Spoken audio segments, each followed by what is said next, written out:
kilos protesta ang isinagawa sa ilang panig ng bansa ngayon pong Labor Day o Araw ng Paggawa. Nasaan yung sinasabing ang pangarap nyo ay pangarap ko? Kasinungalingan! Puri manggagawa! Lahat! Itaas! Presyo! Ibaba! Dapat gawin ng gobyerno, ang kanyang unang proteksyonan ay yung mga nasa baba. Dahil walang ekonomiya na uusad kung hindi protektadong nasa baba. Isa sa mga panawagan nila, aumento sa sahod. Nurses in the country complain about their compensation and poor working conditions, which leads them to leave their jobs and work abroad. Kung minsan raw kasi ay duty na ang ilan ng halos 24 na oras. Sinasahod niya rin yung kinikita niya sa isang araw, hindi sapat, pangbuhay lang sa isang araw. Pero pong mga medtech na talaga pong undercompensated. Before I joined the academe, sobrang baba po talaga ng sahod ng mga medtech. What's frustrating about my case sa Philippines is I don't even have health insurance and life insurance because hindi ko na ma-afford.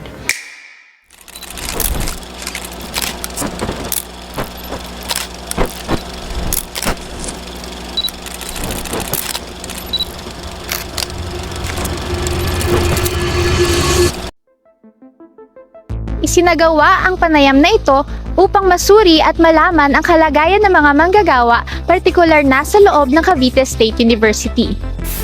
Layunin itong maipakita ang kanilang mga karanasan, hamon, maging ang kanilang mga mungkahi para sa ikabubuti ng mga manggagawa sa loob ng bansa. Gusto nyo pa sa'yo itong performance na to, panoorin niyo. Kasi may part na titikin kayo ng source. Ang good job ay isang trabaho na nagbibigay ng sapat na sahod, malinaw na benepisyo tulad ng SSS, PhilHealth, 13th month pay at may maayos na kondisyon sa paggawa. Samantala, ang bad job ay iyong mababa ang pasahod, walang sapat na benepisyo, may hindi pantay na pagtato o delikado ang kalagayan ng mga manggagawa. Sa panayam na ito, susuriin natin ang pagkakaiba ng good job sa bad job. Mayroong dalawang manggagawa tayong makakapanayam upang malaman ang kanilang mga karanasan tungkol sa kanilang trabaho.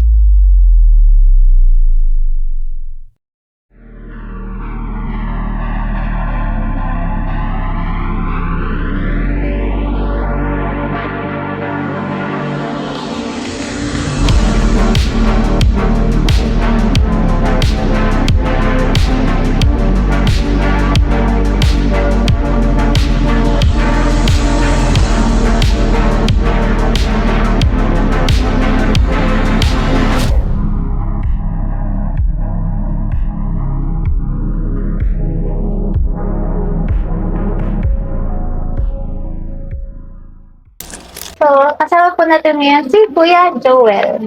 Si Ma'am May po. So, simulan na po natin. Okay lang po ba ilarawan niyo yung araw-araw na ginagawa niyo sa trabaho? Yung pag everyday, yung naglilinis nitong nexus. Siyempre kapag may lab yung mga estudyante, ina-assist ko sila sa pagkuha ng mga gamit, pagbabalik ng gamit, gano'n. Linis ng hallway, mga classrooms, office, mga hagdan, basta yung mga facilities na takot nitong building. Tapos, meron din mga other tasks, mga superior namin. So, kailangan namin sumunod kahit hindi namin trabaho. Ginagawa na rin namin. Sa inyo pong palagay, sa tingin niyo po, sapat po kaya yung mga pasahod na natatanggap niyo mula sa trabaho ninyo? Palagi po, oo, sapat naman siya kasi tutustusan naman yung mga everyday na needs ko. Tapos nabibigyan pa ba yung family. So, para sa akin, okay naman na siya. Maaaring kinukulang kami. Pero sa trabaho namin, goods na yung rate na yun. Pero kulang na kulang yun sa pang-araw-araw na gano'n.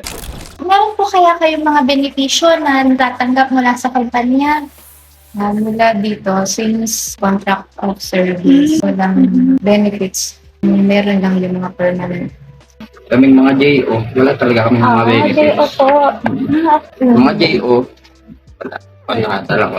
Okay po. Meron din naman mga binibigay sila lang, mga pag-December. May na konting extra. May nararanasan po kaya kayong mga problema or mga panganib na sa tingin niyo sa trabaho? So far, since mga 3 months pa lang ako dito, wala pa naman ako masyadong na-encounter ng mga panganib din. Problema, madami. Pero ang panganib naman po, ito naman yung gagawa ng trabaho mo, ipapahamak mo. Siyempre, dun lang sa kaya mo. Pero yung problema, hindi may iwasan sa trabaho, lalo na pagka hirap maglinis. Yun, isa yun sa problema. Alam mo, maraming estudyante. Kaya mas maganda magtrabaho pag walang pasok.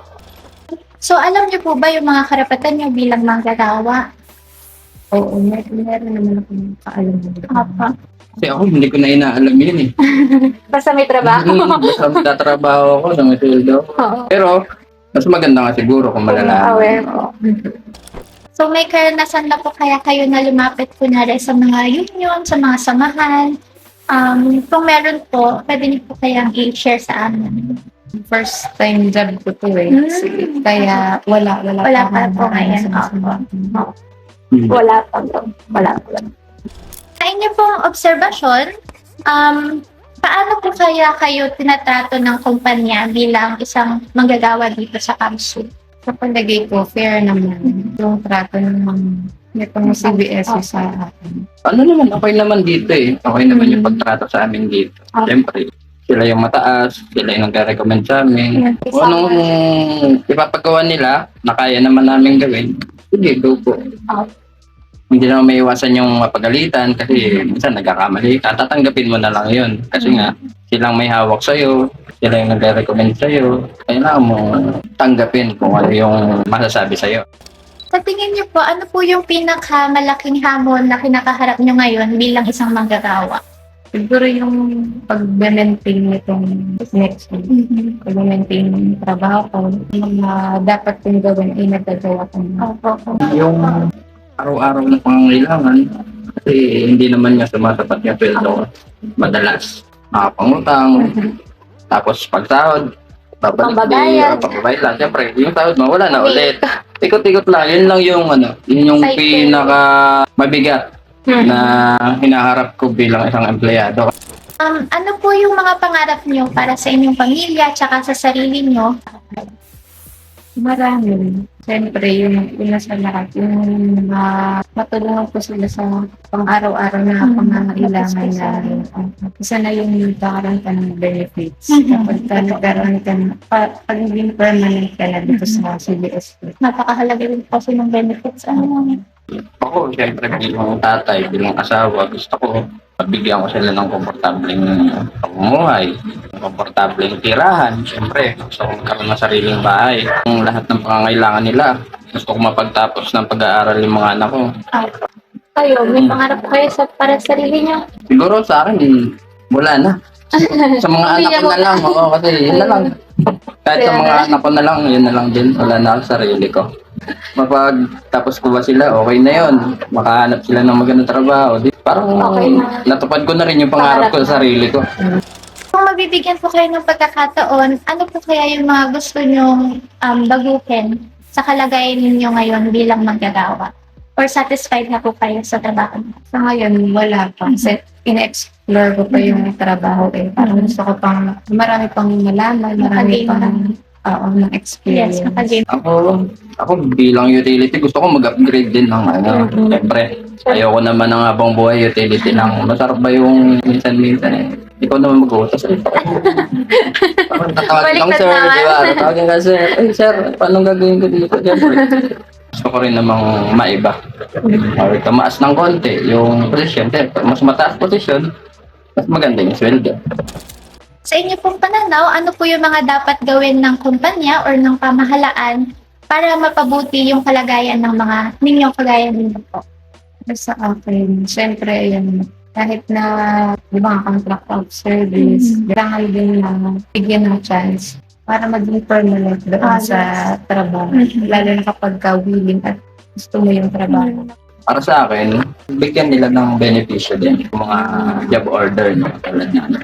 Hindi man kami ilagay sa pagiging contractual or casual na may mga benefits or permanent, mas maganda siguro, bigyan din nila ng benepisyo yung job order. Paano po kaya makakatulong yung mga organisasyon o kaya po yung mga union sa pagprotekta ng karapatan ninyo bilang isang manggagawa. Sila po yung pwede po silang maging bosses ninyo, kunyari po sa pagtaas ng sahod. Yun. Siguro, makipag-coordinate sila sa mga ganito, sa mga universidad, tapos go-offer sila ng mga suggestion na bigyan nyo ng mga benepisyo ang katulad namin, mga job order, saka yung mga contract service.